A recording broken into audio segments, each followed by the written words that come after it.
4차 함수가 주어졌는데요. 4차 함수가 주어졌는데 이러한 범위가 있고 어떤 t에 대해서 이러한 범위 어떤 t에 대해서 x는 a에서 단 하나의 극값을 갖는다. 그리고 a는 p의 왼쪽에 있다. 이렇게 됐습니다. 지금 보시면은 여기가 조금 눈에 띄죠. 그릴 수 있는 녀석과 뭔가 변수가 좀 끼어 있는 이 둘을 분리를 해야 됩니다. 분리를 해야 된다. 그래서 미분을 한 다음에 미분 계수가 0이 되도록 하면서 오른쪽으로 넘길 겁니다. 그래서 지금 함수가 이렇게 주어졌어요. 주어진 상태에서 미분을 합니다. 여기서 곱셈 미분이니까 여기까지 결과물을 gx라는 이름을 주고 그 다음에 이쪽에 미분의 결과를 이제 오른쪽으로 넘길 텐데 저는 그걸 뭐 hx라고 이름을 좀 매기겠습니다. 자, 그러면 gx와 이제 제가 넘어가는 이거 hx라고 할 건데요. 이 직선 부분 hx라고 했을 때 만나게 되는, 그러니까 등식을 만족시킨 x가 단 하나 있어야 돼요. 단 하나가 있는데 거기서 부호 변화가 있어야 됩니다. 다시요. 등호가 만족이 될 때 x에 대하여 그 점에서 부호 변화가 있어야지 극점이 되죠. 극점이 되죠. 부호 변화가 있어야.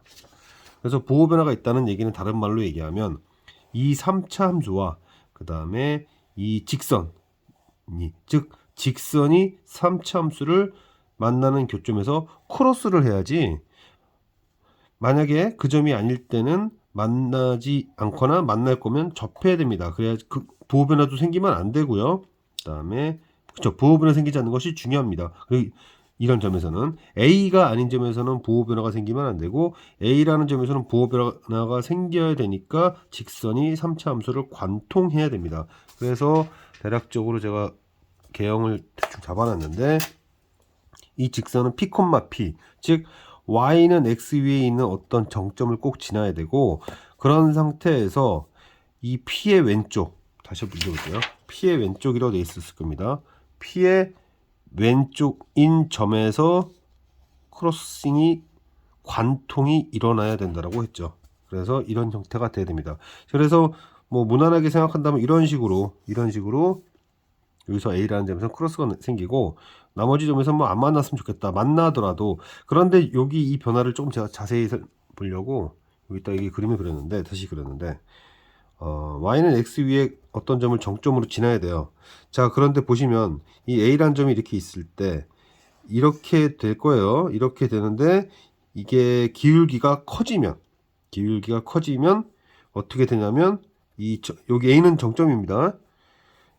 기울기가 커지면 점 P가 오른쪽으로 이동한다. 이때 즉 접할 때가 P가 최대다. y는 x 위에 있는 점.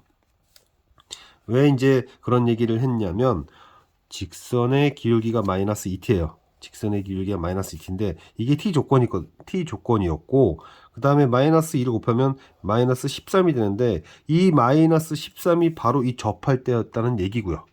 그러면 접할 때를 왜 따지냐면 이 A라는 점에 대해서 기울기가 커지면 커질수록 기울기가 작았을 때보다 커졌을 때 보시면 이 점이 이 점으로 이동되기 때문에 꼭 지나야 되는 점 y는 x 위의 점이 커지더라. 그거를 확인했던 거다. 이제는 접할 때 상황으로 내고 가야 됩니다. 접할 때, 그리고 그 접할 때의 기울기가 마이너스 13이라는 걸 알고 있죠. 그래서 마이너스 13이라는 기울기를 우리는 알고 있고, 마이너스 13이라는 기울기를 우리는 알고 있고 지나는 점은 현재 모르는 상태입니다. 그런데 이게 어쨌든 4보다 오른쪽인 점에서 접점이 이렇게 존재해야 되잖아요. 그래서 지금 현재 gx는 제가 여기 써놨는데 이게 gx예요. gx는 뭐였었냐면 다시 한번 확인해보면 fx를 미분했을 때 얘가 미분된 결과를 저는 gx라고 했던 겁니다. 그렇게 그릴 수 있는 함수 gx와 그 다음에 이제 직선이 접해야 되는데 그거는 어떻게 찾으면 되냐면 gx라는 점, gx 위에 있는 점 k에서의 미분 계수겠죠. 그래서 미분 계수가 마이너스 13이 될 때의 x좌표를 찾으면 된다. 다시 미분했을 때 마이너스 13이 되는 4보다 큰 x를 찾으면 되는데 그 점이 5더라. 그리고 그 5에서의 gx 함수값이 15니까 직선식이 완성이 됐다. 그럼 직선식이 완성이 됐으면은 이제 P는 찾을 수 있죠. 왜냐면은 이 접선과 y는 x의 교점이 P니까. 그래서 그렇게 해서 P를 찾고요. 그 다음에 A라는 점은 빼기 함수를 이용하면 되겠죠. 근데 제가 약간 기술을 쓰겠습니다. 뭐 특별한 기술은 아니지만 3차 함수와 그 다음에 직선 3차 함수와 직선의 세 교점의 합은 얘가 결정하죠. 얘가 결정하는데 지금 접점이 5였다는 얘기는 5, 5 두 번 계산됐다는 얘기고 그러면 5와 5와 A의 합이 12여야 되니까 A는 2라고 쉽게 말할 수 있습니다.